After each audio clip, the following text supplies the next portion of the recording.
Iya,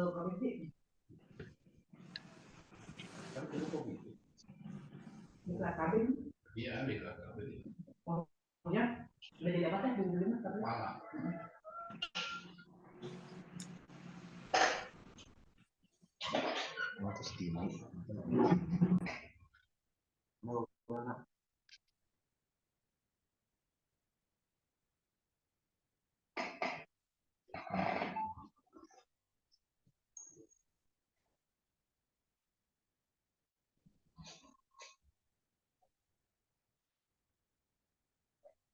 Dok, maaf ini ke mute, Dok.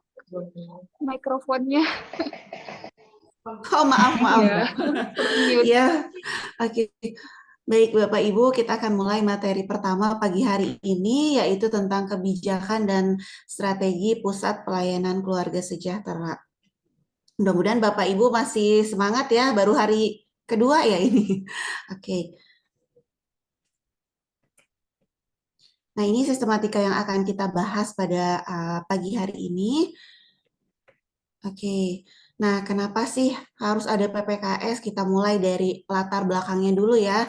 Nah, kita lihat nih ada dua dimensi utama dalam kependudukan, yaitu kuantitas atau jumlah ya.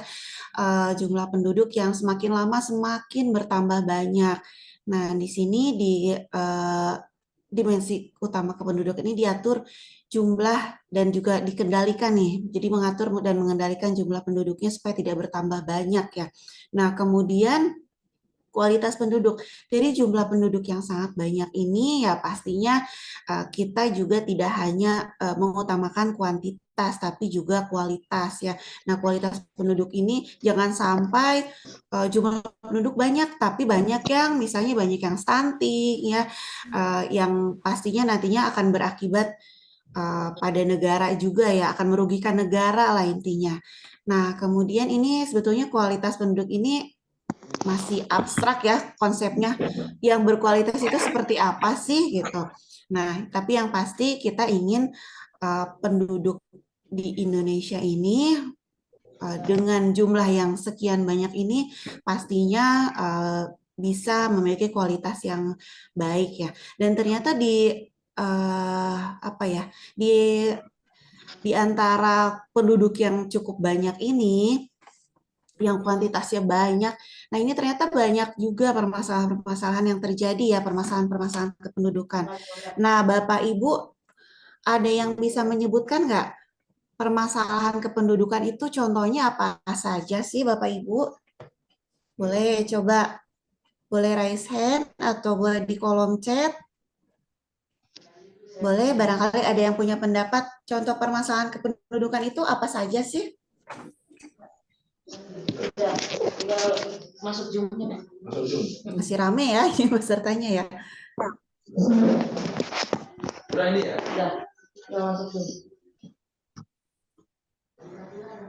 Kembali ke awal lagi ya? Oke, coba kita lihat.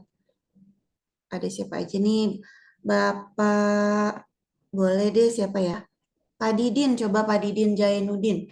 Coba Bapak disebutkan. Permasalahan penduduk itu contohnya apa sih? Urbanisasi atau perpindahan dari dalaman ke kota, Bu.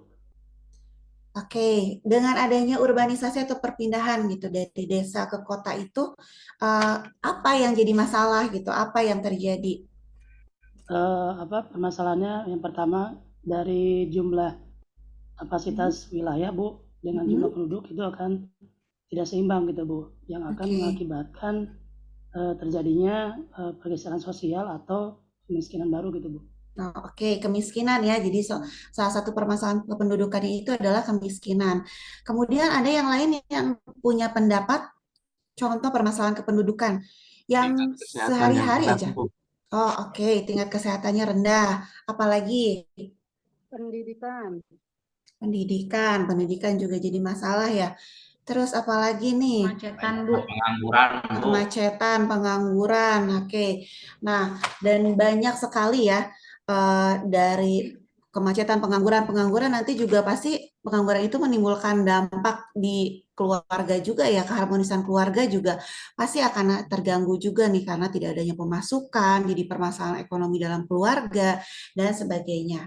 Nah, kita lihat ya sekarang. Nah, ini permasalahan-permasalahan kependudukan atau permasalahan dalam kepembangunan keluarga.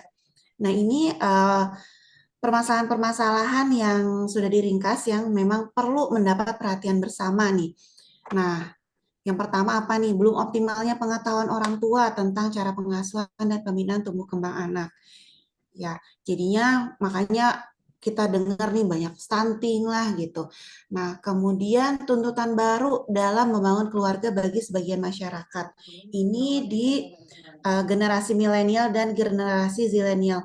Generasi milenial tuh tahun berapa sampai tahun berapa sih, Bapak Ibu?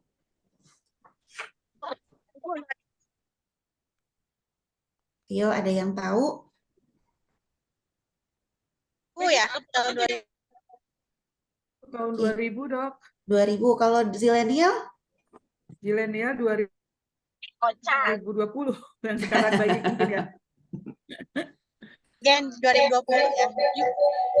Oke. Generasi milenial itu atau disebut juga generasi Y ya, itu dari tahun 1981, betul, 81 sampai 96 ya, saya termasuk ya masih generasi milenial. Nah, kemudian setelah generasi milenial ada generasi zilenial. Nah, itu di tahun 97 sampai 2012. Nah, kemudian ada juga nih yang disebut generasi Z ya, generasi Z itu 1997 sampai 2012. Nah, di antaranya itu, di antara generasi milenial dan atau generasi Y dengan generasi Z ini ada yang puncak-puncaknya nih, sekitar 90-an sampai 1996. Nah, itu masuk ke generasi zilenial. Jadi dia tuh masih apa ya, peralihan lah antara milenial ke generasi Z gitu.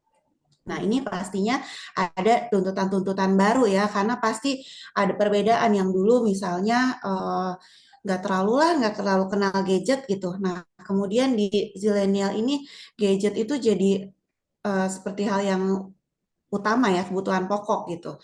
Nah, kemudian yang ketiga nih permasalahan lainnya yaitu kurangnya pemahaman remaja dan keluarga tentang perencanaan atau penyiapan kehidupan berkeluarga. Nah, jadi banyak yang misalnya remajanya mau nikah aja dah, sayang misalnya udah punya pacar nih ya, cinta gitu. Ya udah nikah aja gitu tanpa adanya pengetahuan tentang bagaimana sih menyiapkan kehidupan berkeluarga itu ya. Kemudian ada juga yang memang orang tuanya ya udah yang penting anak saya sudah menikah. Nah, ada yang seperti itu, tapi tidak dibekali juga dengan pengetahuan-pengetahuan atau tidak dibekali perencanaan mau punya anak berapa gitu, kemudian nanti setelah nikah mau tinggal di mana ya. Nah, seperti itu. Itu juga akibatnya akan menimbulkan berbagai macam permasalahan, seperti misalnya perceraian gitu ya, jadi baru menikah, kemudian sudah baru menikah setahun 2 tahun sudah cerai gitu. Nah, kemudian permasalahan lainnya yaitu perubahan struktur keluarga ya dan mobilitas anggota keluarga. Perubahan struktur keluarga yang misalnya contohnya misalnya di pandemi COVID-19 kemarin ya Bapak Ibu banyak yang atau beberapa keluarga gitu kehilangan anggota keluarganya. Jadi misalnya tadinya ada ayah dan ibu gitu ya dan anak. Nah, kemudian sekarang tinggal ibunya dan anaknya gitu. Nah, contohnya seperti itu. Nah, itu juga pasti akan menimbulkan permasalahan-permasalahan juga. Dan kemudian mobilitas anggota keluarga ya sekarang sama-sama semuanya sibuk, nggak pernah ketemu, tidak pernah duduk di satu meja gitu ya untuk ngobrol gitu. Nah ini akibatnya jadi berkurang ya kualitas hubungan antar anggota keluarganya. Nah kemudian yang berikutnya masih lemahnya kualitas hidup lansia. Nah ini jadi permasalahan juga ya. Lansia ini banyak yang memang masih kondisinya rentan atau belum menjadi lansia yang tangguh. Nah, kemudian belum optimalnya kemampuan keluarga dalam melakukan pendampingan perawatan jangka panjang lansia. Bagi lansia yang memang butuh didampingi, butuh pendampingan, butuh perawatan jangka panjang dan butuh didampingi. Itu misalnya lansia-lansia yang mengalami penyakit stroke, kemudian diabetes mellitus, nah dan sebagainya ya, dan penyakit-penyakit yang memang butuh perawatan jangka panjang dan butuh didampingi supaya penyakit yang ini tidak terus bertambah buruk atau tidak menjadikan lansia ini semakin menjadi lansia yang kualitas hidupnya semakin menurun. Nah, kemudian masalah berikutnya, terbatasnya akses keluarga dan masyarakat untuk mendapatkan informasi dan konseling ketahanan keluarga ya. Jadi keluarga dan masyarakat ini bingung gitu, mau kemana sih kalau mau konseling, pengen konselingnya tapi bingung mau ke siapa, kemana gitu. Nah ini karena aksesnya juga masih terbatas ya, mereka taunya harus ke misalnya harus ke rumah sakit gitu ya. Nah kemudian masih terjadi disintegrasi bidang pembangunan keluarga lintas sektor. Artinya belum terjadi integrasi yang seiring sejalan. Nah, kemudian yang berikutnya masalah yang perlu mendapat perhatian juga yaitu belum seluruh keluarga akseptor KB Lestari MKJP dan akseptor KB Mandiri MKJP memiliki kemandirian secara ekonomi ya. Padahal dengan mandiri secara ekonomi banyak hal yang bisa banyak hal yang bisa dilakukan gitu. Kemudian juga ekonomi biasanya dengan berbagai permasalahan ekonomi juga pasti ya yang tadi contohnya keluarga jadi tidak harmonis ya, kemudian mungkin pendidikan jadi tidak bisa memadai gitu, tidak bisa mencukupi, kualitas pendidikan juga jadi rendah ya, dan sebagainya.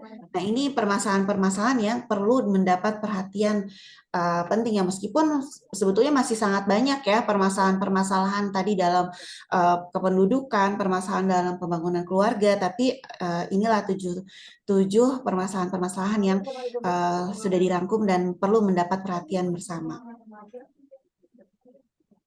Oke, kita masuk ke kebijakan PPKS. Minta di-mute dulu ya, Bapak Ibu. Oke. Nah, kita lanjut ya. Nah, ini adanya legalitas struktur keluarga ya. Kemudian SDM, jumlah poktan, mitra kerja. Nah, ini yang kita punya nih sekarang ya. Poktan cukup banyak ya, jumlah poktan apalagi di Kabupaten Bogor dengan banyak sekali jumlah penduduknya. Nah, ini juga wilayahnya juga luas ya, Kabupaten Bogor ini pastinya ini jumlah poktan cukup memadai ya. Mungkin di setiap desa ada ya Bapak Ibu. Oke.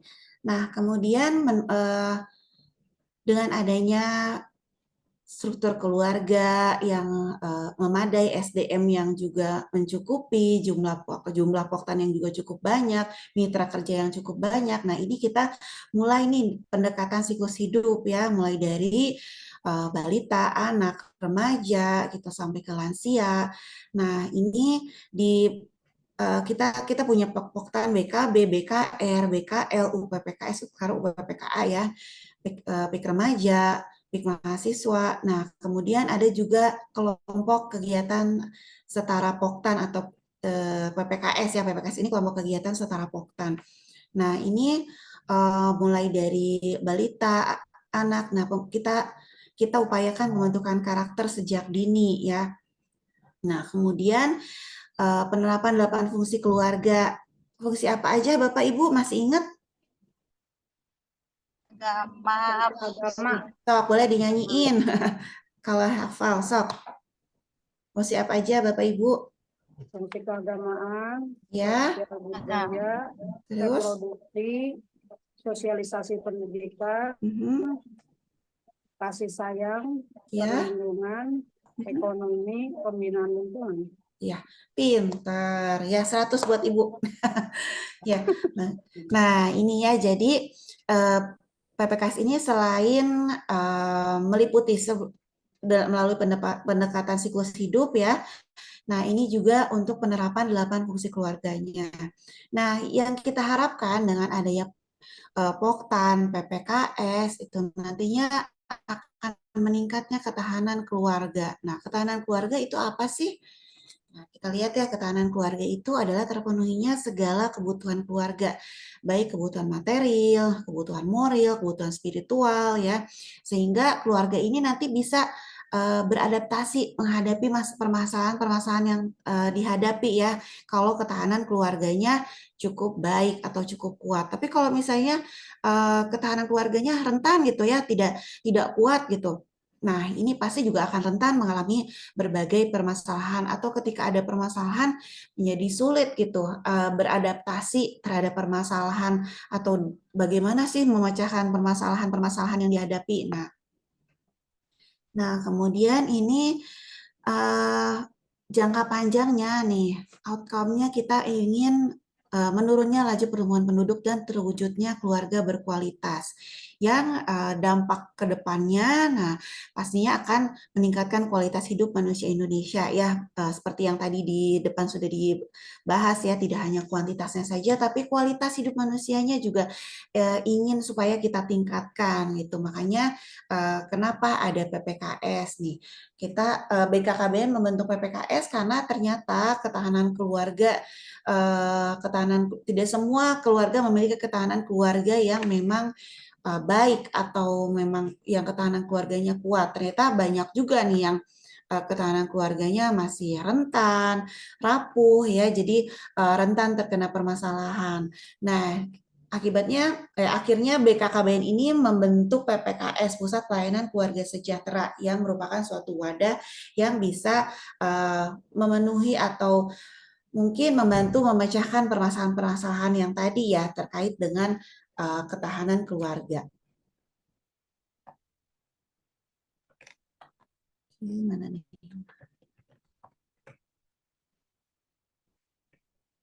Nah, ini PPKS ya. Pengertian PPKS itu adalah wadah kegiatan terpadu yang mudah diakses oleh masyarakat dengan kegiatan dan atau rangkaian kegiatan pelayanan keluarga yang dilaksanakan dalam bentuk komunikasi, informasi dan edukasi, konsultasi, konseling, pembinaan, dan kalau memang tidak bisa ditangani di PPKS, bisa dilakukan rujukan. Nah, ini diharapkan dengan keberadaan PPKS ini bisa mengatasi permasalahan-permasalahan yang ada di lingkungan sosial ya, yang diakibatkan tadi ketahanan keluarga yang rendah atau ketidaktahuan keluarga dalam menjalankan tadi 8 fungsi keluarga ya. Oke. Nah, keluarga rentan nih. Keluarga rentan itu apa sih gitu? Nah, kenapa sih kok ada keluarga rentan ya?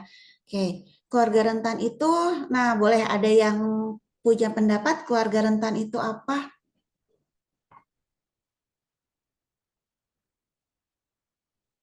Halo Bapak Ibu. Keluarga yang mudah kena penyakit atau tidak siap mengalami perubahan, Dok. Oke, nah, dari tadi saya dengar Bu Sri aja nih yang bicara. Ada yang lain barangkali?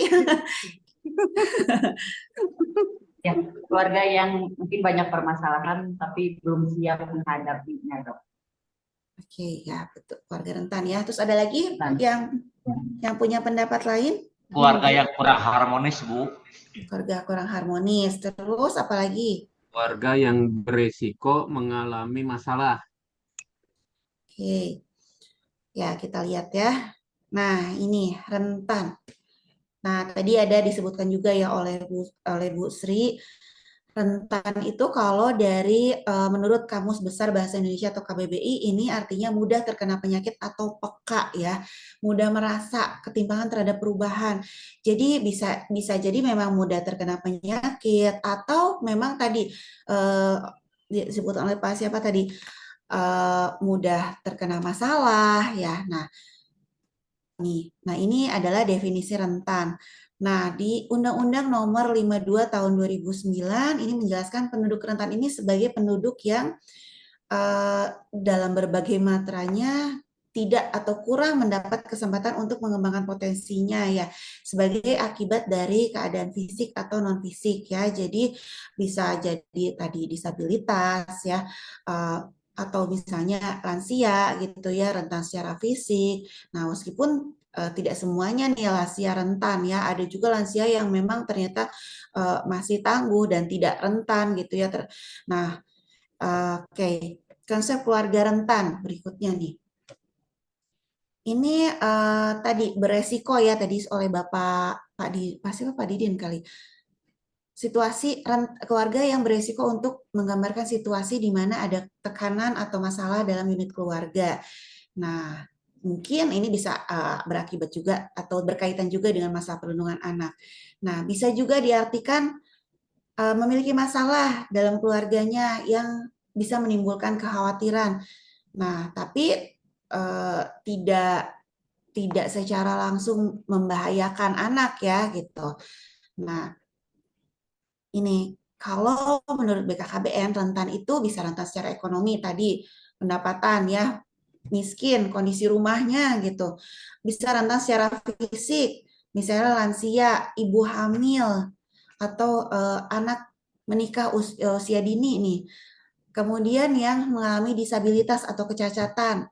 Bisa juga rentan secara sosial ya, di mana tadi pendidikannya rendah ya. Nah, kemudian rentan secara psikologis, rendahnya dukungan, dia tidak ada punya permasalahan, tidak ada tempat untuk berbagi atau tidak ada tempat untuk berkomunikasi ya.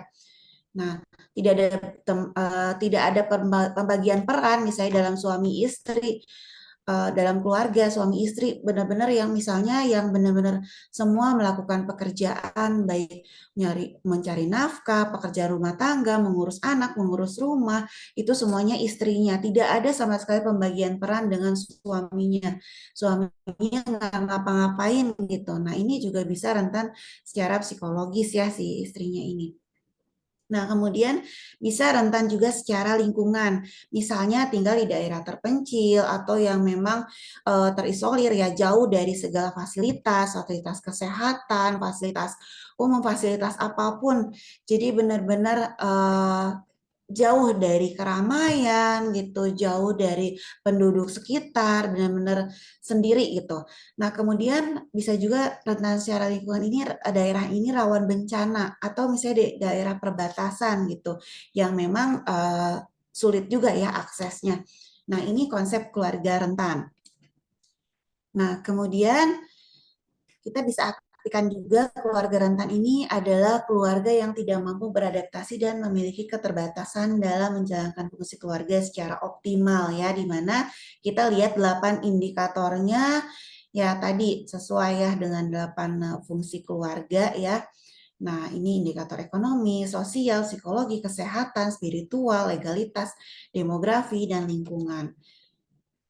Nah, kemudian ini dengan adanya bonus demografi pastinya kita semua tahu ya bisa jadi seperti pisau ya, mata pisau, bisa menguntungkan bisa juga merugikan kalau tidak bisa kita sikapi atau tidak bisa dihadapi dengan baik ya.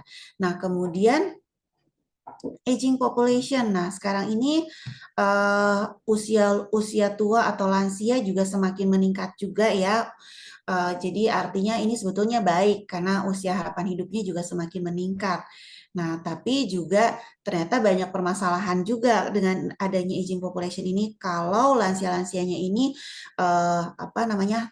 tidak menjadi lansia yang tangguh, banyak penyakit. Nah, butuh pendampingan perawatan jangka panjang. Kalau semua lansia butuh pendampingan perawatan jangka panjang, ya pastinya kita akan sangat-sangat kekurangan SDM ya karena penduduk yang usia yang produktifnya harus mendampingi lansia-lansia ini ya. Pastinya akan menjadi nantinya bisa menjadi beban keluarga ya dengan adanya lansia-lansia yang memiliki berbagai permasalahan kesehatan ya dan sebagainya atau mungkin permasalahan ekonomi. Nah, kemudian ini isu strategis berikutnya, pendekatan siklus hidup berbasis perencanaan hidup berkeluarga. Nah, tadi supaya remaja-remaja ini atau para catit ini pada saat mau membina kehidupan berkeluarga ini mereka sudah punya rencana. Tidak hanya asal menikah saja, asal memenuhi kebutuhan biologisnya saja ya, tapi ternyata kan tidak hanya itu ya, menikah itu tidak hanya untuk memenuhi kebutuhan biologis, banyak kebutuhan-kebutuhan yang harus dipenuhi. Oleh karena itu harus adanya perencanaan hidup dalam berkeluarga. Nah, kemudian isu strategis lainnya ini angka kematian ibu dan bayi ternyata masih cukup tinggi. Ya, nah karena mungkin usia muda dan mungkin menikah usia muda, usia dini ya. Kemudian masih banyak juga kalau di apa namanya di pelosok-pelosok yang kalau misalnya untuk memutuskan misalnya sudah darurat nih ibunya, ibu hamil ini pada saat akan melahirkan misalnya ada gawat janin gitu ya, tapi mereka pada saat akan mengambil keputusan masih tetap harus menunggu, misalnya harus mengikuti keputusan suaminya atau bahkan mungkin mertuanya yang mungkin pengetahuannya masih cukup rendah gitu atau masih minim gitu, sehingga akibatnya bayinya tidak selamat, ibunya juga tidak selamat. Nah, ini angka kematian ibu dan bayi masih tinggi. Nah, kemudian masih rendahnya pemahaman remaja tentang kesehatan reproduksi dan penyiapan kehidupan berkeluarga. Ya, jadi mereka masih banyak yang tidak tahu nih bagaimana sih cara menjaga kesehatan reproduksinya ini. Nah, padahal dengan reproduksi yang sehat, nah nantinya juga untuk remaja putri juga siap gitu ya, siap untuk hamil nanti pada saat sudah waktunya berkeluarga, sudah waktunya menikah dan punya anak ya.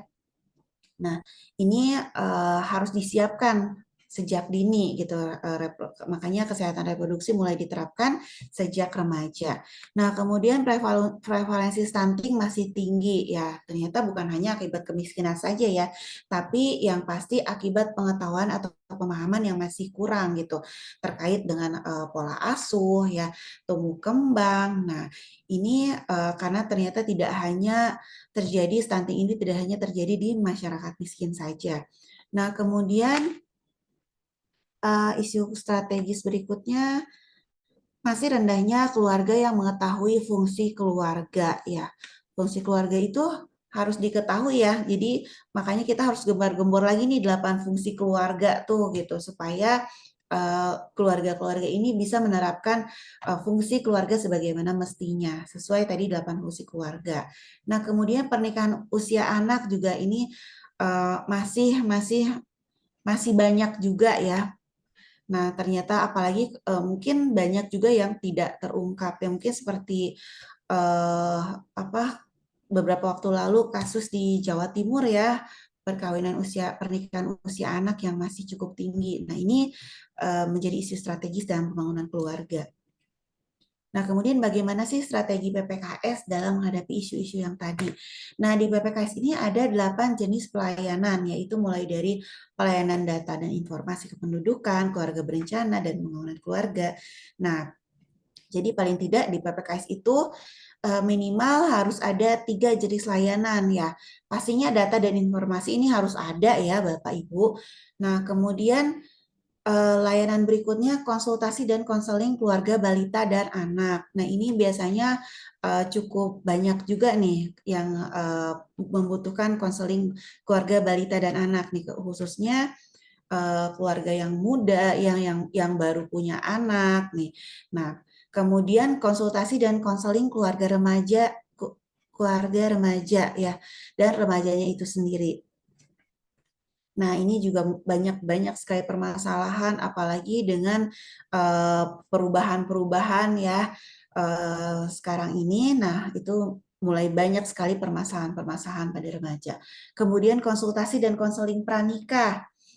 Nah, supaya nantinya pada saat menikah itu sudah benar-benar siap tadi ya perencanaan kehidupan berkeluarganya sudah matang lah pada saat nantinya akan menikah. Jadi bukan hanya menikah sekedar menikah. Nah, kemudian ada juga layanan konsultasi dan konseling keluarga berencana dan kesehatan reproduksi. Nah, kemudian ada juga konsultasi dan konseling keluarga harmonis. Ini juga ternyata banyak sekali yang membutuhkan konseling terkait keluarga harmonis. Nah, di tengah maraknya kasus-kasus perselingkuhan ya sekarang ini. Nah, kemudian tadi juga ekonomi juga ini juga mengakibatkan timbulnya permasalahan-permasalahan keluarga.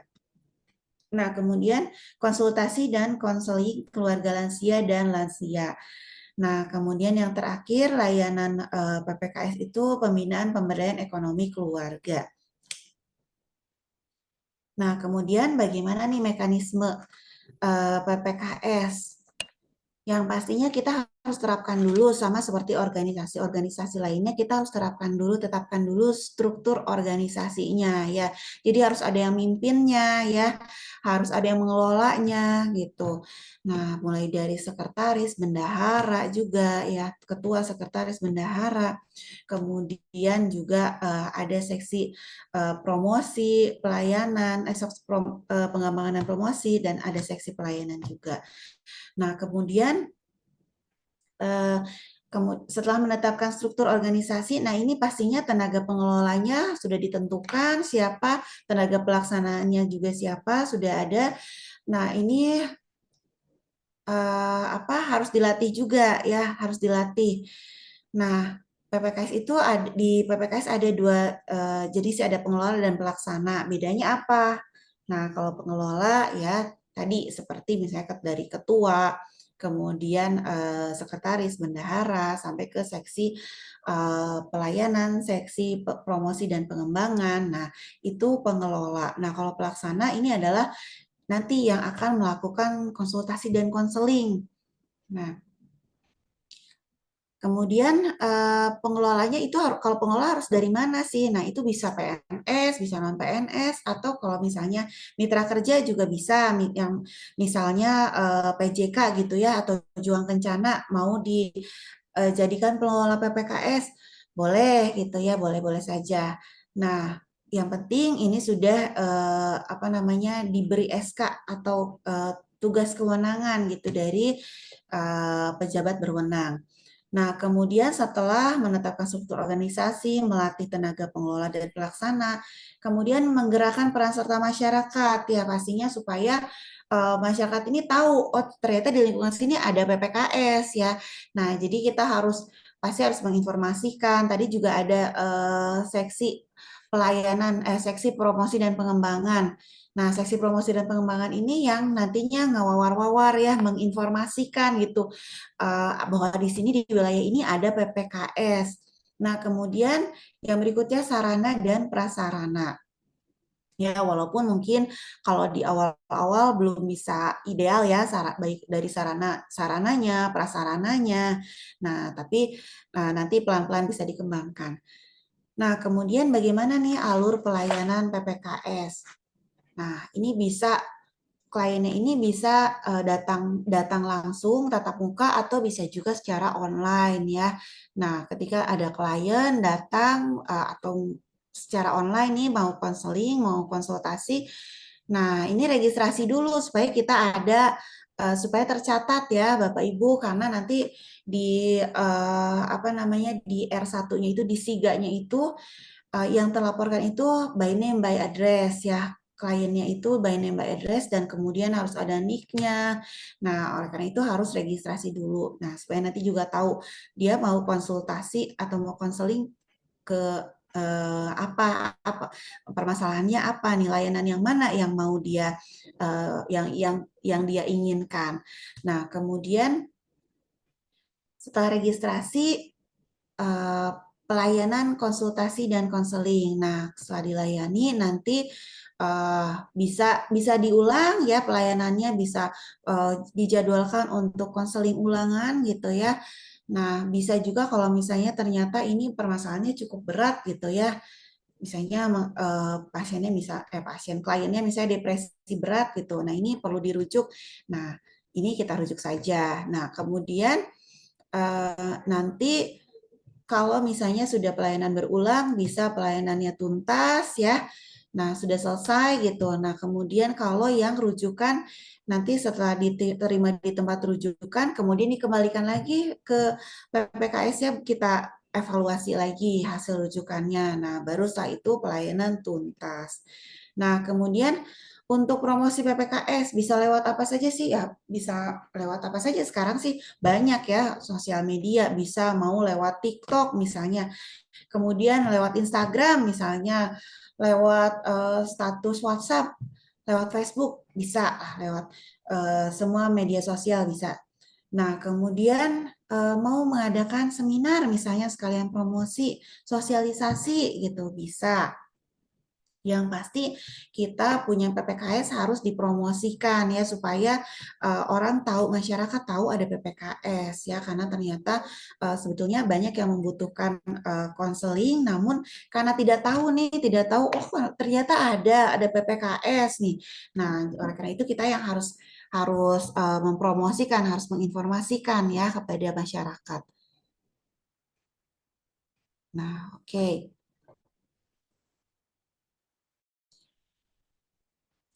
Nah, sebelumnya Bapak Ibu ada yang mau bertanya dulu?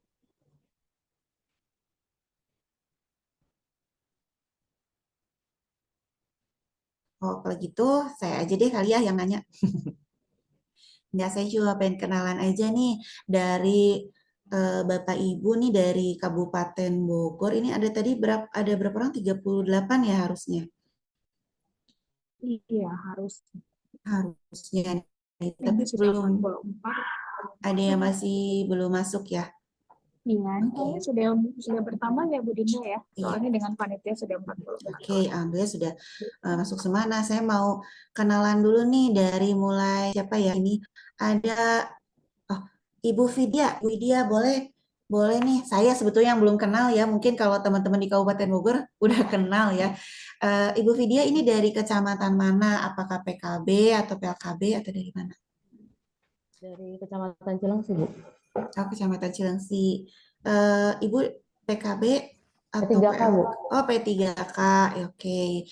Baik, Cilengsi. Terima kasih, Ibu. Berikutnya ada Pak Didin Jainuddin. Boleh, Ya, Bu. Bapak dari kecamatan mana, Bapak? Perkenalkan, nama saya Didin Jainuddin, Bu, dari Kecamatan Sukaraja, Ibu. Kecamatan Sukaraja, P3K, Bapak. Ya, P3K. Oke. Baik. Terima kasih Pak Didin. Berikutnya siapa lagi nih Bu Dini Maulida. Ya Bu, Ibu dari mana Bu? nama saya Dini dari Kecamatan Taman Sari, P3K. P3K, ini banyak P3K-nya ya. Oke, kemudian ada Bu Fatimah. Ibu Fatimah dari mana Bu Fatimah? Ya Ibu. Ya, di kecamatan mana dari Bu? Kecamatan Caringin Ibu. Caringin. Oke, ini yang paling jauh dari kecamatan mana nih? Kecamatan Nanggung, Bu. Dari mana Pak? Kecamatan Nanggung. Oh, itu yang paling jauh ya. Nah, Bapak dari Kecamatan Manggung. Namanya siapa Pak? Pak Ridwan. Pak Ridwan dari Kecamatan Manggung. Oke, kemudian berikutnya siapa lagi nih? Bu Heni. Bu Heni. Baik Bu, saya dari Kecamatan Babakan Madang. Babakan Madang. Oke. Terima kasih Bu Heni. Kemudian tadi Bu Heni P3K atau PKB ya, Bu? Saya dari PKB, Bu. Oh, PKB ya. Oke, siap. Terima kasih. Yang belum berikutnya Bu Nur Wahyuni. Siap, Dok. Ya, Saya Ibu. Ibu Nur Wahyuni dari Kecamatan Ciomas, Dok. Oh, Ciomas. Oke, siap. Terima kasih, Ibu. PKB ya, Bu ya? Ya, PKB, Dok. PKB ya, oke. Ya, berikutnya Ibu Nia Kurniasih. Ini berdua ya, Bu ya? Yang mana Bu Nianya? Masih di mute, Bu, suaranya.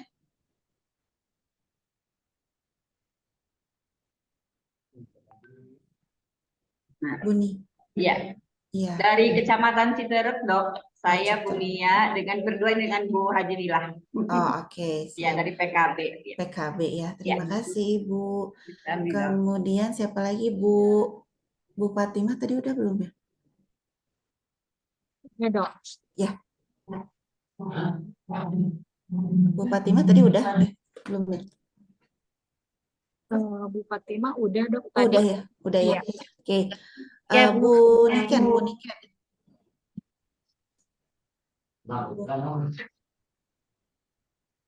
Niken dari mana Bu Niken? Mana Bu Niken? Suaranya nggak keluar ya? Ini kan ya.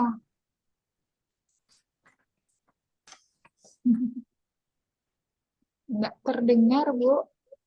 Iya, Bu Niken. Masih. Kalau gitu kita skip dulu. Ibu Dina Ayu. Selamat pagi, Bu. Iya, pagi. Saya Dina dari Kabupaten Bogor, OPDKB, Bu, DP3, P2KB. Outsourcing, Bu, saya. Oh, oke. Perwakilan dari dinas. Terima kasih, Bu Dina. Sami-sami, Bu. Terus Bu siapa lagi ya? Bu Santi Damayanti. Ya, Bu. Iya, Saya dari Kecamatan Gunung Putri, PKB. PKB. Oh, Ibu ini ya hilang-hilang. Oke, PKB Bu dari Gunung Putri ya. Iya. Oke, terima kasih Bu. Kemudian Ibu Ernawati Panjaitan. Selamat pagi Ibu dari Kecamatan Pagi. Gunung Putri. Oh, sama PKB. Gunung Putri PKB. Iya. Terima kasih Ibu. Ibu. Terus siapa lagi? Bapak Riki. Masih di mute, Pak? Halo Ibu, Iya. Pak Riki dari mana Pak Riki? saya dari Kecamatan Ranca Bungur Ibu. Oh, Kecamatan Ranca Bungur. Oke, terima kasih. Pak PKB P3K, Pak? P3. P3K. Ya. Oke. Terima kasih, Bapak. Kemudian Pak Herman. Pak Herman lagi ngobrol nih, Pak Herman. Pak Herman, dari mana Pak? Kecamatan mana? Masih termute Pak Herman mikrofonnya.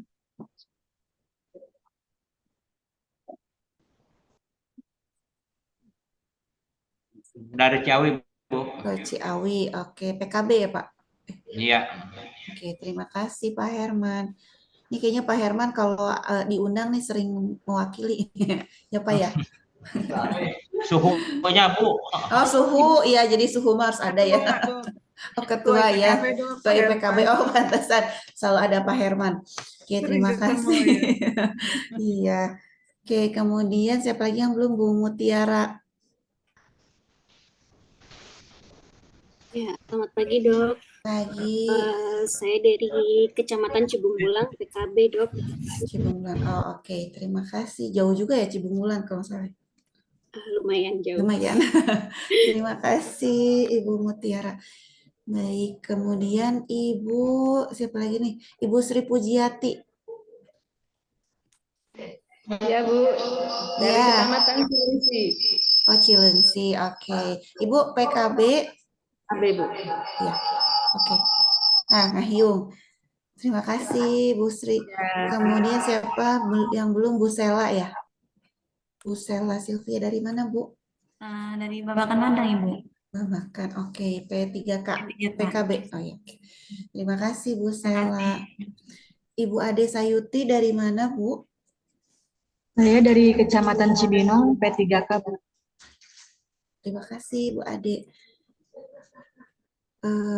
Bapak Arif Fahmi. Ya Bu, Ya. dari Kecamatan Kelapa Nunggal, PKB. Oke, terima kasih Bapak Kecamatan Kelapa Nunggal ya. Oke, kemudian ada Bu Sri Susilawati.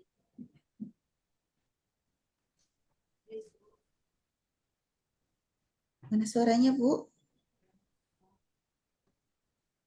Ibu Sri.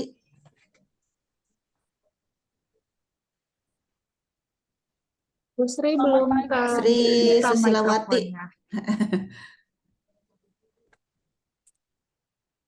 Mana nih Bu Sri Susilawati?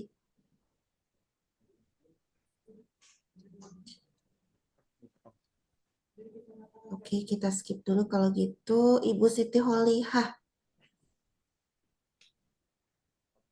Ya Bu, Ya. perkenalkan saya Siti Ulila dari Kecamatan Bojonggede. Kecamatan Bojonggede. Oke. PKB P3K.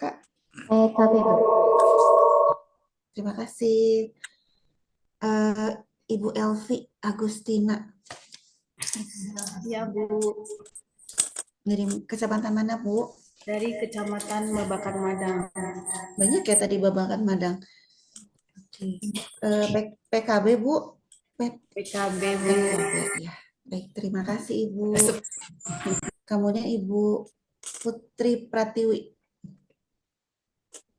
Selamat pagi Bu.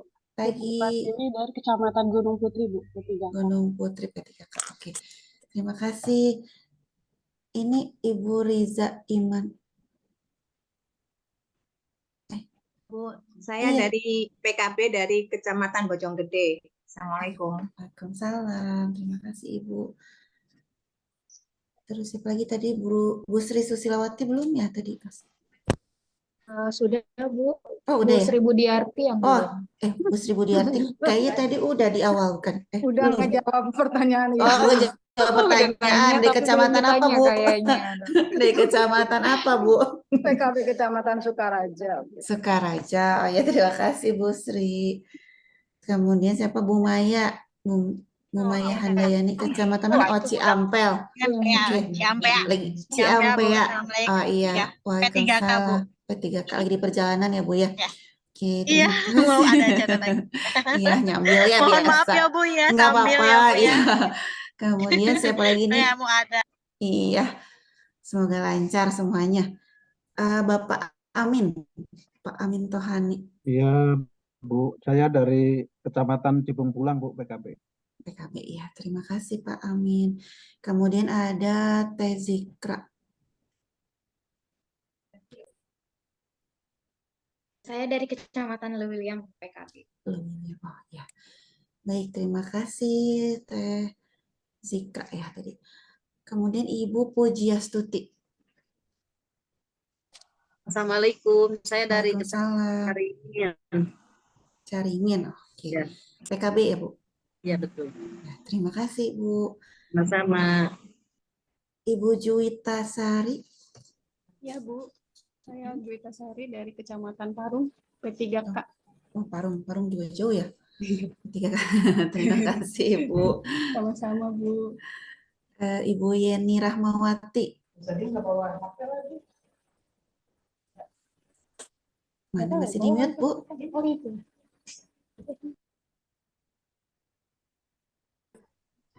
Ya, Bu. Iya, Saya dari Kecamatan Pamijahan.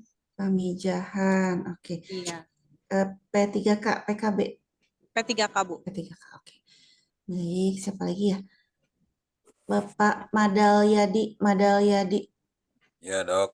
Iya, Pak Yadi aja ya, panjang. Ya, padahal ya Dari PKB Kecamatan Caringin, Dok. Oh, Caringin ya. Caringin juga banyak tadi ya. Baik. Ya, 2. Terima Tiga. kasih. 3 ya. Terima kasih, Dok. Ya, sami-sami. Kemudian Bapak, siapa lagi yang belum ya? Pak Eko. Masuk Pak Eko. Ya, Bu.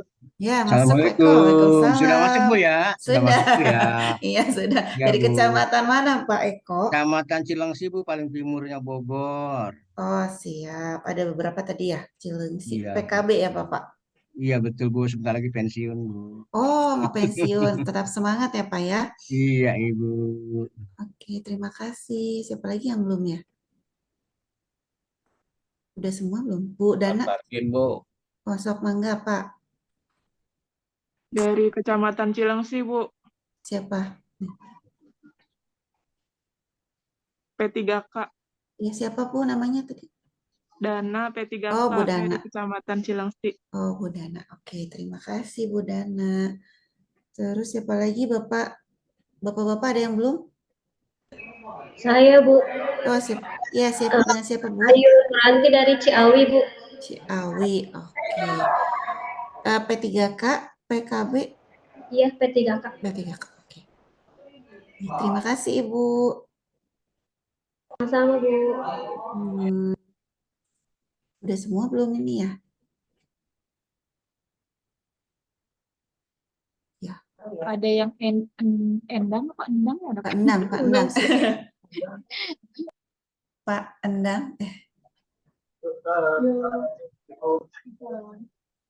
Pak Endang dari mana Pak Endang? Dari tadi. Assalamualaikum, Bu. Waalaikumsalam. Endang Sanusi PKB dari Kecamatan Gunung Putri, Bu. Oh, dari Gunung Putri PKB. Oke, terima kasih Pak Endang. Ada yang belum barangkali? Udah Pak Parkin ya, Dok ya? Pak Parkin mana ya? Ini nggak ada. Pak Tarkim kemana nih Pak Tarkim?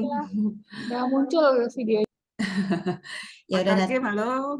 nanti mudah-mudahan Pak Tarkim bisa menampakkan dirinya ya, Izin Bu, memunculkan Pak diri. Tarkim lagi Iya? di perjalanan ke rumah sakit mau kontrol, Oh, jadi sambil dari HP gitu. oh gitu ya. Udah semoga lancar-lancar ya kontrolnya, sehat selalu. Oke. Baik, terima kasih. Bisa tanya dok, ngetanya dok. Boleh dari mana Pak? Dari Pak siapa? Pak Ridwan. Ya. dari Iya. Kecamatan Nanggung, Kabupaten Ya, Bogor. oke, Bangga. Setelah mengikuti tadi dari pertama, itu kan dari mekanisme, kemudian dari alur pelayanan ya. Ya, Berarti kan PPKS ini harus mempunyai tempat gitu ya. ya betul. Tempat dan tenaga gitu ya. Nah, sebaiknya PPKS ini itu tempatnya di mana, kemudian yang menjadi tenaganya itu siapa gitu. Itu aja dok. Ya. Baik, terima kasih Bapak. Nah, oke Pak Ridwan ya. Baik, PPKS ini jadi PPKS ini bisa berlokasinya jadi ada yang di provinsi. Nah, nanti mungkin di mekanisme juga akan dijelaskan lebih detail lagi ya tentang sampai ke alur dan segala macamnya. Nah, jadi PPKS itu bisa bertempat di provinsi, di kabupaten, bisa di perguruan tinggi, bisa juga di kecamatan. Nah, yang di kecamatan ini, kita harapan kedepannya kita ingin memfungsikan balai penyuluhan gitu. Jadi nanti PPKS diharapkan semua balai penyuluhan itu ada PPKS-nya gitu supaya balai penyuluhannya juga tetap aktif ya. Dengan adanya PPKS ini. Nah, kemudian untuk tenaganya tadi nanti juga di mekanisme akan lebih detail lagi dijelaskan ya. Nah, nanti tenaganya itu kan ada pengelola, ada pelaksana. Kalau pengelola itu yang pastinya bertugas dari mulai ke administrasinya, nanti untuk promosi pelayanannya, kemudian nanti dari mulai menentukan jenis layanan apa saja sih yang mau ada di PPKS, karena dari 8 jenis pelayanan di PPKS tadi sebetulnya tidak wajib semuanya harus ada gitu ya, semua layanannya tidak gitu, tapi minimal diharapkan minimal 3 jenis layanan. Nah itu kita nentuinnya gimana? Nah nanti ketua harus bisa mengidentifikasi dulu si permasalahan-permasalahan misalnya di wilayah, contoh di Cileungsi misalnya. Di Cileungsi itu misalnya banyaknya kasus apa sih? Misalnya kasusnya banyaknya tentang kenakalan remaja gitu ya. Kemudian banyak misalnya yang keluarga yang tidak harmonis, yang kawin cerai misalnya gitu. Berarti kan kita harus ada nih layanan tadi konseling keluarga remaja dan remaja, kemudian juga konseling keluarga harmonis, dan juga yang satu lagi paling tidak yang datanya tadi ya yang harus ada. Nah itu, atau misalnya banyak juga nih permasalahan tentang seputar pengasuhan, tumbuh kembang balita dan anak, ini banyak juga misalnya kasusnya di situ. Nah boleh juga gitu ditambahkan itu, jadi nanti misalnya di Cileungsi mau ada layanannya terkait keluarga remaja keluarga harmonis, dan juga data aja pasti harus ada ya. Nah ini bisa mau bukanya misalnya mau setiap kayak puasa misalnya Senin sama Kamis misalnya gitu, dari jam 8 sampai jam 12 misalnya gitu, boleh-boleh saja. Atau misalnya cuma bisa misalnya pelayanan di hari Jumat saja gitu, atau misalnya Rabu sama Jumat misalnya, boleh gitu. Jadi tidak harus setiap hari gitu ya kan. Pasti banyak yang gimana atau udah PKB-nya banyak sekali, ini banyak sekali kerjaannya banyak gitu ya. Nah itu bisa saja seperti itu, jadi tidak harus bukanya setiap hari gitu. Jadi kalau untuk tadi tempat sih tidak harus khusus nih ada bangunan baru, tapi kita memanfaatkan balai penyuluhan yang ada gitu. Dan kalau idealnya, kalau secara teori di bukunya paling tidak ada 3 ruangan gitu ya, mulai untuk pendaftaran, nanti untuk ruang tunggu, sampai ruang konseling. Tapi kalaupun misalnya hanya ada 1 ruangan, nggak apa-apa, bisa disekat ya nanti misalnya bagi pendaftaran, nah nanti nunggunya juga di situ bisa bisa disekat lagi. Jadi memang tidak harus ideal seperti yang ada di misalnya nanti kita ada juga nih buku PPKS di Balai Penyuluhan, tidak harus seideal seperti itu gitu. Kemudian misalnya mau merekrut PJK misalnya contoh jualan kencana atau misalnya mitra lah gitu. Nah, seperti misalnya mau kerjasama nanti yang pastinya harus ada MOU ya untuk nanti pelaksana atau yang nanti sebagai konselornya gitu. Nah, misalnya mau dengan dinas kesehatan gitu ya atau dengan puskesmas gitu ya. Nah, atau misal dengan persatuan perawat misalnya atau dengan psikolog dengan HIMSI misalnya bisa gitu. Nah, seperti itu Bapak. Sudah cukup Bapak, Pak Ridwan? Sementara cukup Dok. Oke, ya baik. Terima kasih. Nah, jadi mungkin nanti akan masuk di materi mekanisme ya sesudah ini mungkin akan lebih terbayang lagi lah gitu terkait PPKS ini. Jadi memang ya gimana? Mohon maaf ya.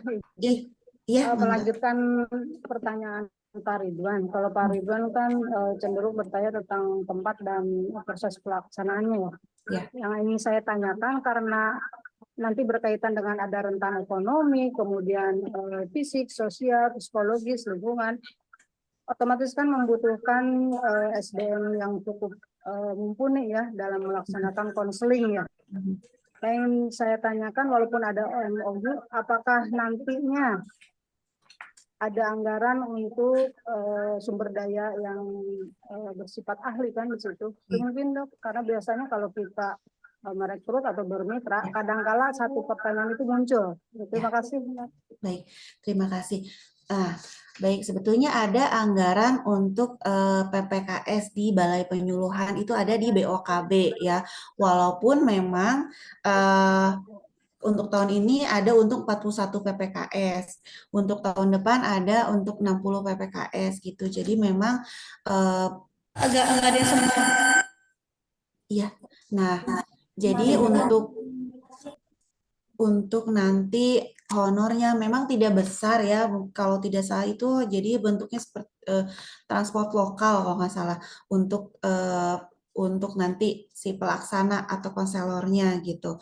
Nah, karena memang tidak boleh memunculkan honor ya kalau tidak salah, jadi makanya yang ada itu untuk honor jadi transport gitu.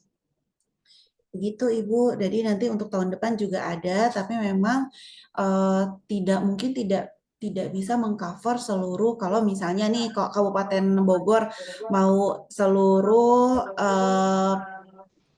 Balai Penyuluhan ada PPKS-nya, itu tidak bisa kita akomodir semua gitu, karena di BOKB itu hanya baru 41 untuk tahun ini dan 60 untuk tahun depan gitu, se-Jawa Barat gitu.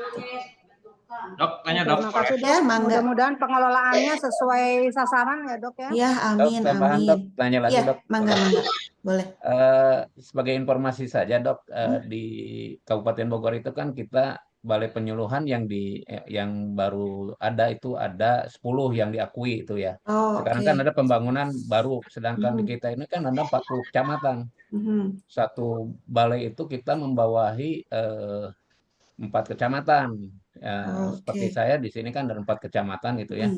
Jadi cukup luas juga. Nah, apakah nanti tidak menghambat dalam pelayanannya nanti gitu ya? Contohnya saya dari Kecamatan Nanggung harus ke Kecamatan Luis Sadeng karena lokasinya itu ada di sana gitu untuk warga. Misalnya yang kalau misalnya sudah jadi, sudah bagus gitu ya, pelayanan PPKS ini berarti kan kita harus ke sana. Nah, sedangkan kita di Kecamatan Nanggung itu jaraknya cukup jauh gitu. Nah, itu aja Dok, sementara ya. Baik, terima kasih Bapak. Nah, sebetulnya kan layanannya bisa secara datang ya, tatap muka offline. Bisa juga online gitu. Kalau misalnya memang untuk datang ke sana itu misalnya ongkosnya juga karena cukup jauh jaraknya, belum ongkos gitu ya. Nah, itu bisa online. Nah, seperti contohnya kalau yang sudah berjalan di PPKS yang di provinsi, kita ada PPKS Sauyunan gitu. Nah, itu kita layani juga secara online melalui WhatsApp gitu, bisa Zoom gitu, atau bisa melalui Google Meet. Nah, itu gitu. Begitu Bapak. Jadi kalau misalnya memang yang tidak memungkinkan gitu, ya mungkin diarahkan saja untuk konseling secara online gitu. Itu Bapak, apakah cukup jawabannya? Ya, terima kasih. Ada lagi Bapak Ibu?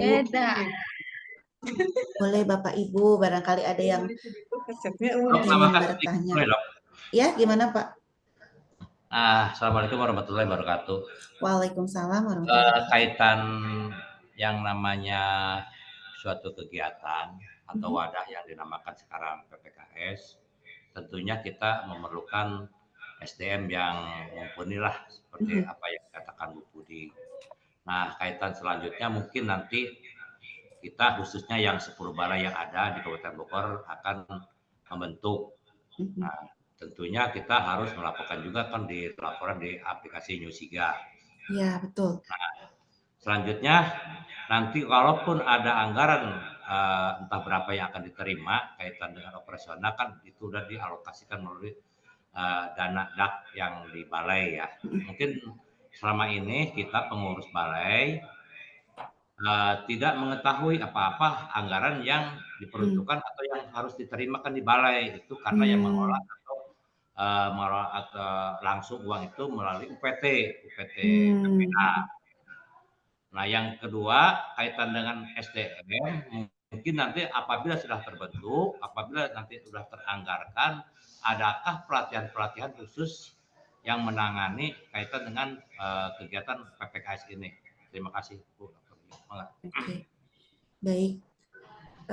Terima kasih. Nah, kaitan dengan anggaran ya harusnya sih sampai ya, karena kan apa namanya, walaupun misalnya tidak besar gitu, tapi lumayan itu untuk membantu kelangsungan hidup si balai ya, balai penyuluhan dan juga PPKS-nya gitu.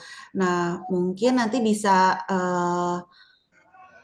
mungkin bekerja sama lagi atau koordinasi lagi lah dengan UPT-nya gitu, karena UPT dan juga OPD-nya gitu ya Pak ya gitu, karena memang ada gitu, ada di balai dan ada juga khusus untuk PPKS-nya gitu. Walaupun mungkin kalau yang PPKS tadi ya baru mungkin kalau Kabupaten Bogor kalau tidak salah baru 1 nih yang didanai dari dari BOKB gitu. Tapi kalau balai penyuluhan kan harusnya yang semua balai ya gitu. Nah, mungkin bisa koordinasi lagi gitu sama UPT dan juga OPDKB-nya gitu. Nah, supaya bisa memang tepat sasaran juga gitu peruntukannya gitu. Nah, kemudian untuk nanti tenaga ya, apakah akan ada pelatihan lagi? Oke, baik. Kalau untuk dari Diklat sendiri, saya kurang tahu nih apakah nanti akan ada lanjutannya lagi nih, mungkin bisa dibantu dijawab nanti sama boleh Teh Suci, Teh Farah atau Mbak Dita. Nah, kalau dari provinsi sendiri, kebetulan nanti yang mengampu PPKS-nya itu nanti ini mulai beberapa hari lalu itu ada Pak Zaidan gitu. Nah, nanti mungkin bisa ditanyakan juga ya apakah nanti memang akan ada nih pelatihan lagi. Jadi kalau dulu sih memang kita ada setiap tahun itu ada sebetulnya orientasi bagi pengelola dan pelaksana PPKS di berbagai tingkatan. Nah, tapi tahun ini sayang sekali terkena refocusing atau automatic adjustment. Jadi memang itu tidak bisa kami laksanakan dan alhamdulillah dari Latbang itu ada gitu ya. Jadi bisa ada pelatihan ini gitu karena di komponen sendiri di bidang KSPK sendiri di tingkat provinsi itu sudah tidak ada gitu untuk orientasi tersebut gitu. Mungkin gitu Bapak, mungkin kedepannya ya harusnya sih ada ya supaya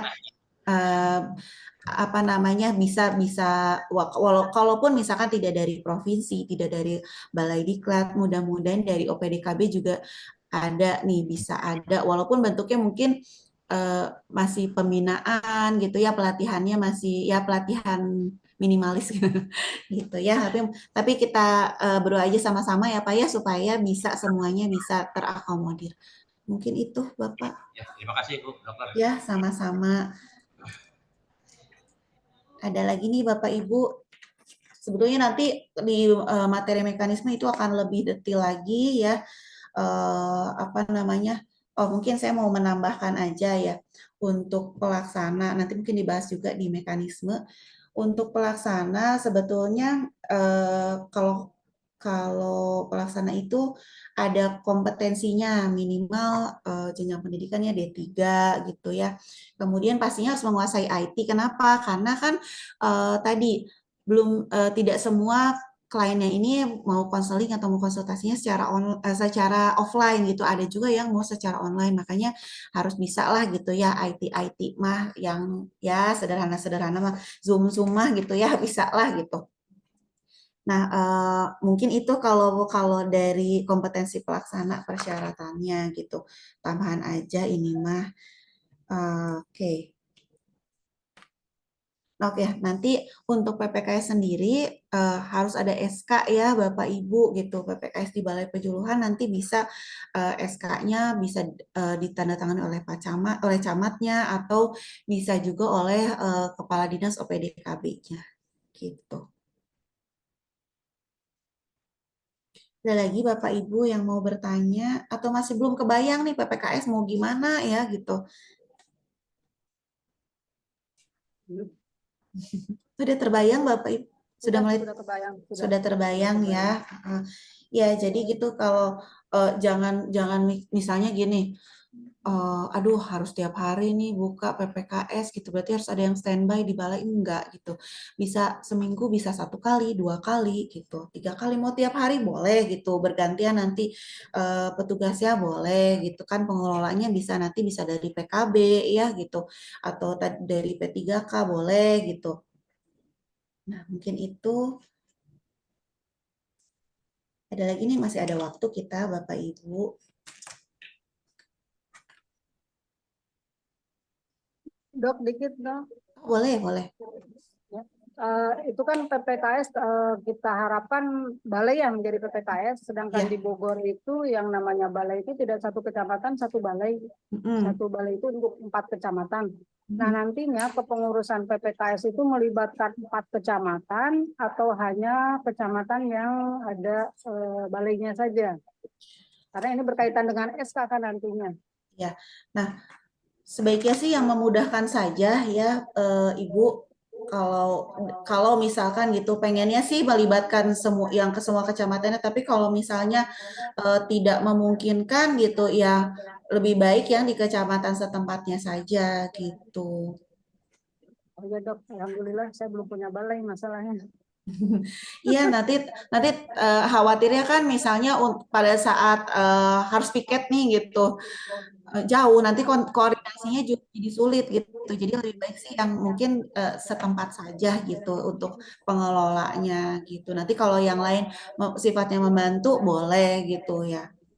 Atau jangan dituangkan di SK-nya kali ya? Ya takutnya gitu nanti malah jadi sulit misalnya, tapi mangga itu nanti kebijakan masing-masing gitu boleh, yang penting komitmennya gitu ya, jangan sampai tadi ya udah ada di SK tapi nggak bisa ikut berpartisipasi gitu ya. Jangan sampai tuh kucing ya Dok. Ya karena misalnya kendala jarak terlalu jauh misalnya gitu, jangan sampai seperti itu. Gitu. Ya Dok, makasih. Iya. Oke, saya mau dengar suaranya dulu nih, Bapak Ibu. Selamat pagi. Pagi. Ada berapa orang ya? Pagi. Ada 100 Dok. Cuma ada berapa orang ya kayaknya ini? Iya, kurang semangat ya Dok ya? Iya. Penyuluh KB aja Dok. Sok salam penyuluh KB, sok boleh. Sok salam penyuluh KB. Luar biasa. Ya cuma ada 4 orang. Belum ada coffee break-nya mungkin Dok. Oh, coffee break-nya, Bu. Boleh punya apa? Mangga kalau online ada coffee break-nya macam-macam, variatif ya, Pak ya. Oke, gimana nih Bapak Ibu kira-kira apa namanya, apakah nantinya siap, harus siap ya Bapak Ibu, ada PPKS di Balai Penyuluhan. Nah, tapi yang tadi belum ada balai penyuluhannya ya tetap harus ikut membantu juga lah gitu, entah membantu mempromosikan gitu ya. Jadi misalnya bisa aja sih, misalnya mau melibatkan tadi ya Bu, tadi Bu siapa mau melibatkan yang kecamatan lain, tapi misalnya di seksi promosinya, promosi dan pengembangan gitu kan, itu bisa-bisa aja ya untuk nanti sebagai untuk mempromosikan layanan PPKS ini gitu. Ya lagi Dok bisa.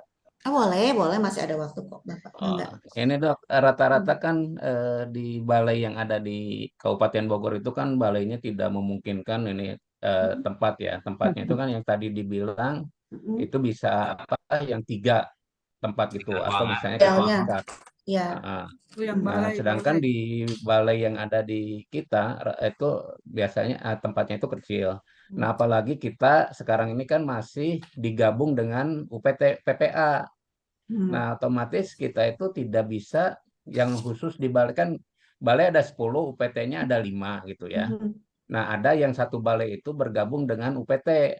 Jadi itu ruangannya udah kecil, kemudian UPT juga berkantornya di balai itu juga gitu. Jadi untuk itu solusinya bagaimana tuh Dok? Udah makan.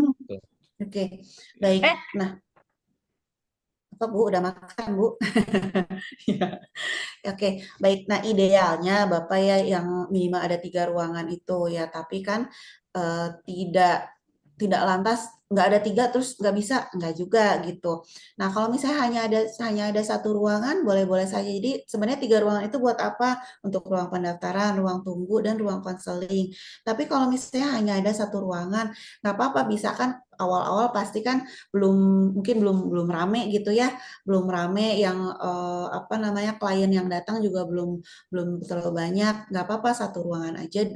Seperti di provinsi juga PPKS kalau Bapak Ibu lihat kita juga saat ini masih 1 ruangan, jadi untuk pendaftaran di situ, nanti untuk ruang tunggu di situ, kemudian konseling juga di situ, tapi kan memang belum rame ya gitu, jadi nggak apa-apa ntar apakah misalkan mau disekat gitu ya, yang penting nanti pada saat konseling privasinya terjaga gitu, jadi jangan sampai konseling atau memang kondisinya seperti itu ya Pak ya, misalnya lagi konseling nanti kedengeran gitu ya sama yang lain gitu, apakah memang seperti itu atau ada 1 ruangan gitu yang khusus untuk PKB ini di balai, gimana? Syukur-syukur sih ada paling tidak 1 ruangan, jadi bisa dimanfaatkan gitu kan. Tadi jam bukanya juga tidak harus tiap hari, tidak harus seharian gitu, bisa aja misal mau hari Jumat saja gitu. Jadi pada saat hari Jumat dikhususkan nih untuk layanan PPKS gitu. Itu paling Pak. Karena kalau untuk membangun ya kami juga di DAK belum tahu ya ada apa enggak nih gitu. Ya siap Dok, nanti kita iniin lagi deh ya, sama teman-teman gitu ya. Iya, mungkin bisa ditata lagi kalau misalnya memang sebetulnya sama UPT misah gitu ya, ruangannya ada yang mungkin masih bisa tadi diakali seperti itu, entah apakah nanti disekat kalau pada saat ada yang lagi mau konseling gitu. Gitu Bapak. Ya siap, makasih Dok. Ya, sami-sami. Nah, nanti mungkin di mekanisme juga akan dibahas juga ya, nanti harus ada pelang namanya gitu ya. Jadi PPKS-nya harus punya nama nih, nama PPKS-nya apa gitu. Nah, kemudian ada jenis layanan dan juga jadwal pelayanan itu harus ada gitu. Bisa kayak dibikin pelang lagi atau ditempel gitu ya di tembok gitu. Jadi, nah mungkin nanti ada detail lagi nih di mekanisme. Jadi Bapak Ibu nih PKB nih bisa sebagai pengelola, bisa juga sebagai pelaksana gitu ya. Asal sesuai dengan latar belakangnya, misalkan gitu, latar belakangnya ekonomi gitu. Terus mau ada yang konseling tentang ekonomi keluarga gitu. Nah, bisa saja gitu. PKB ini juga selain sebagai pengelola, bisa juga sebagai pelaksana. Itu boleh gitu. Itu Bapak Ibu. Kalau misalnya awal-awal kan misalnya belum ada nih yang mau bermitra misalnya gitu ya. Dan mungkin belum ada dananya gitu, bisa aja Bapak Ibu PKB dulu, PKB atau PLKB juga ya, yang penting sesuai dengan latar belakang atau background pendidikannya, boleh-boleh aja. Kan mungkin ada juga yang latar belakangnya bidan gitu ya, atau mungkin ada yang latar belakangnya psikolog gitu, bisa-bisa saja gitu. Jadi konselor selain jadi pengelola juga jadi pelaksana. Gitu Bapak Ibu.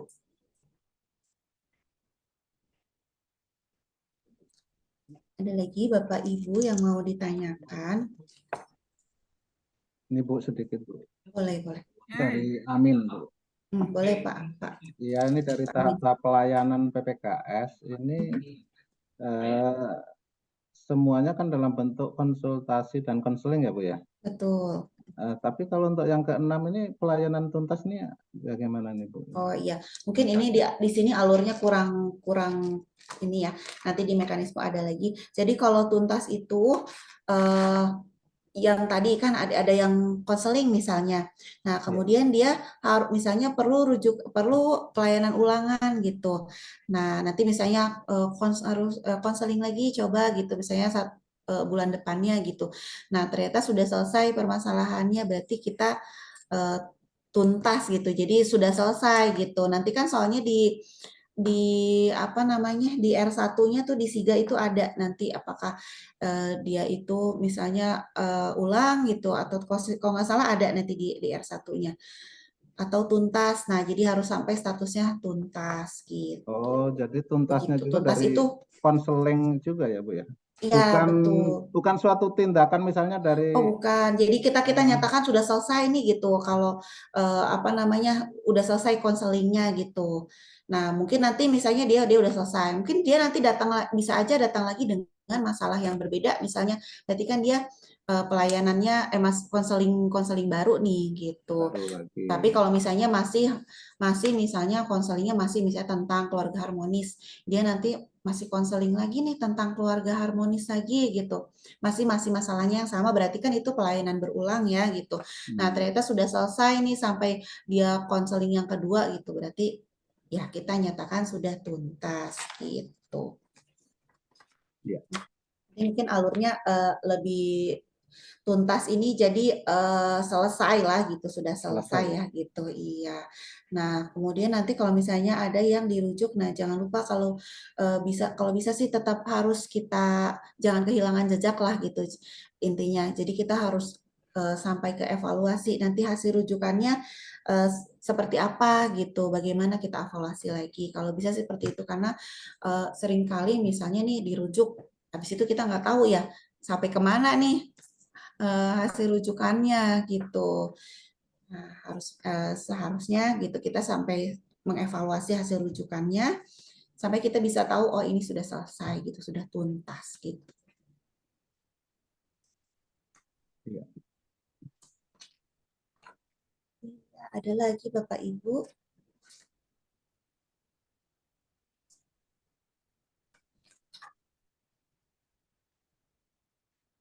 Nah, terus kita bisa tuntas itu gimana ya? Mungkin saya tambahin lagi ya. Pelayanan tuntas itu kalau misalnya si kliennya sudah merasa, oh sudah terselesaikan nih permasalahannya gitu. Nah, kalau misalnya, atau yang misalnya dirujuk gitu, dan sudah ditangani gitu, dan sudah dievaluasi sama kita gitu ya, hasil rujukannya bagaimana, nah itu tadi kita nyatakan tuntas gitu.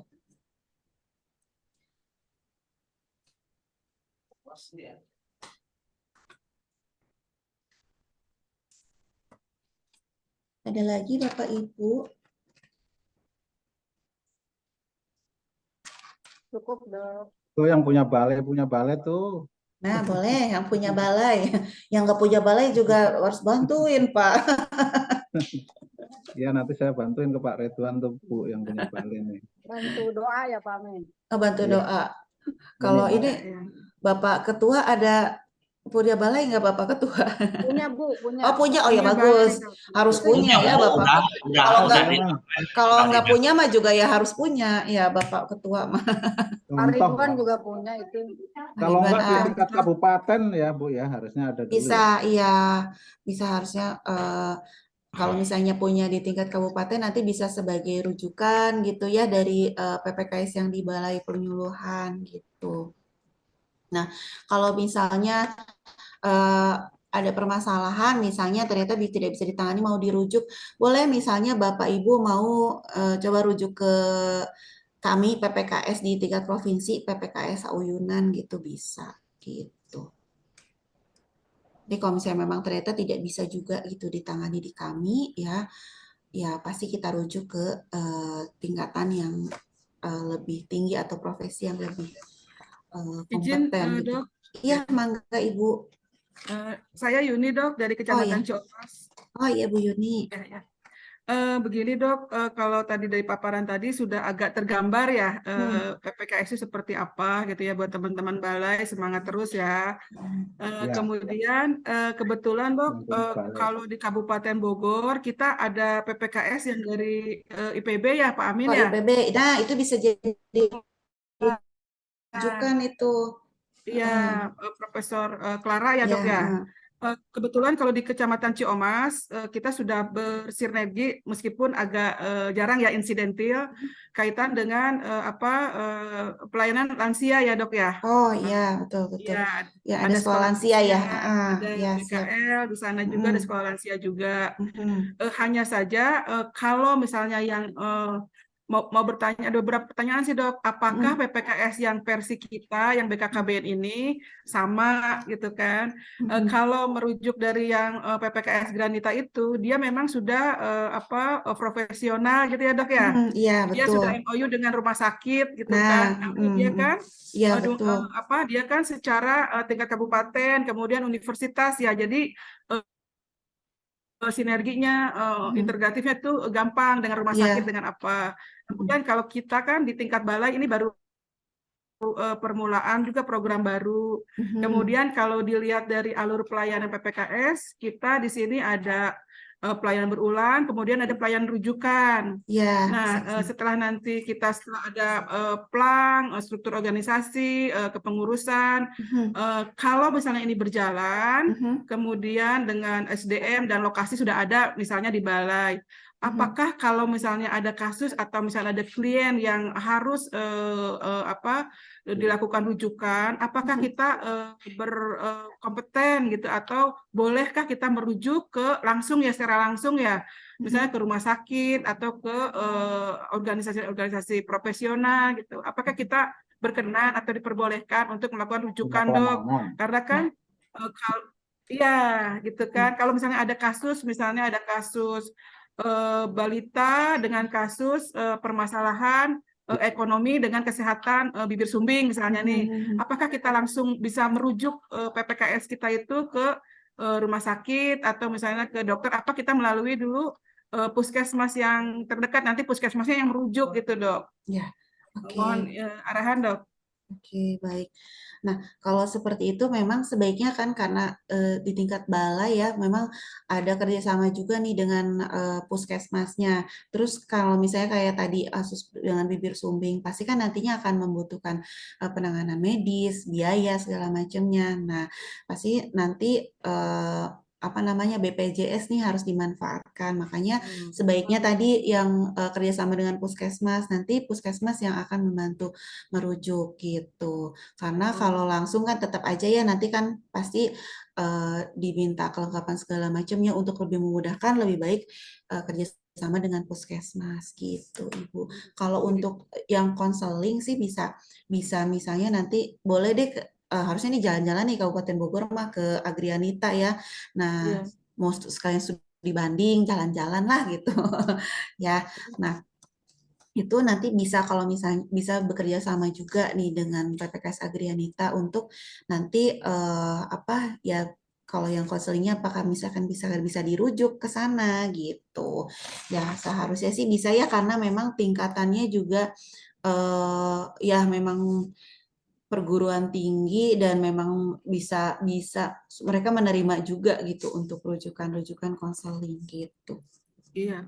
Oh, dia udah bersatu dengan klinik pelayanan yang lain, kesehatan lainnya, Dok. Ya, jadi bisa di samping berdampingan dengan PPKS-nya, Dok. Oh ya, lebih bagus lagi kalau seperti itu gitu.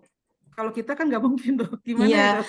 iya makanya kalau yang memang ini bisa lewat puskesmas atau gitu dengan Agrianitanya bisa seperti apa gitu. Karena kalau konsep dari pusat sih seharusnya kita bisa langsung melakukan rujukan ke PPKS yang lebih tinggi ya, kayak ini gitu, kayak ini ke PPKS di balai gitu, bisa dirujuk ke PPKS kabupaten kota gitu, atau ke provinsi atau ke yang kayak Agrianita gitu, bisa. Seharusnya bisa seperti itu.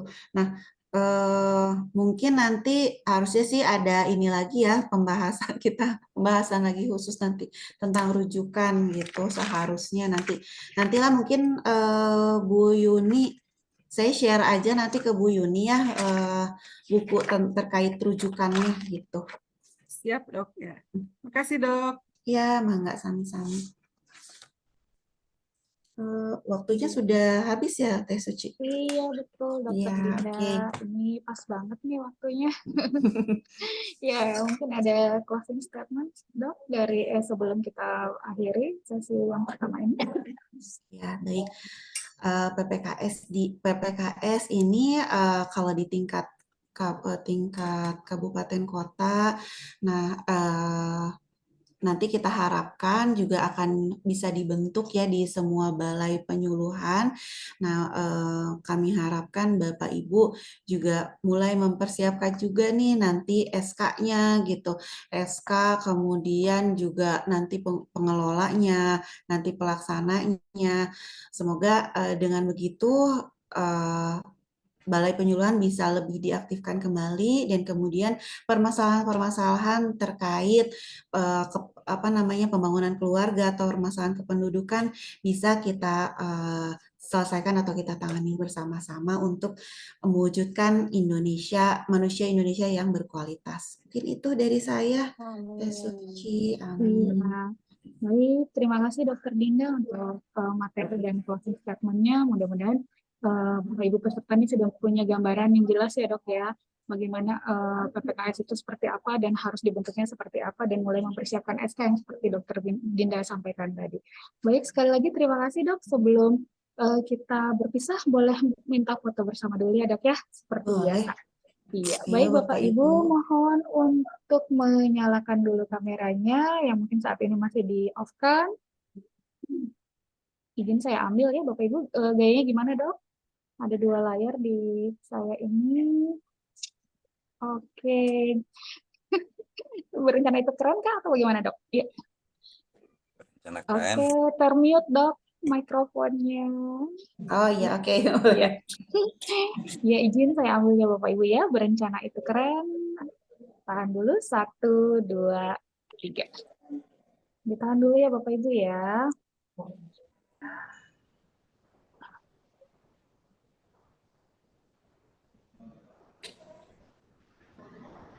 Ya, yang kedua. Nggak tahu nih Bapak Ibu ada di layar sebelah mana. Oke, 1, 2, 3. Iya, terima kasih. Sekali lagi terima kasih Dokter Dinda untuk materinya. Saya izin live ya.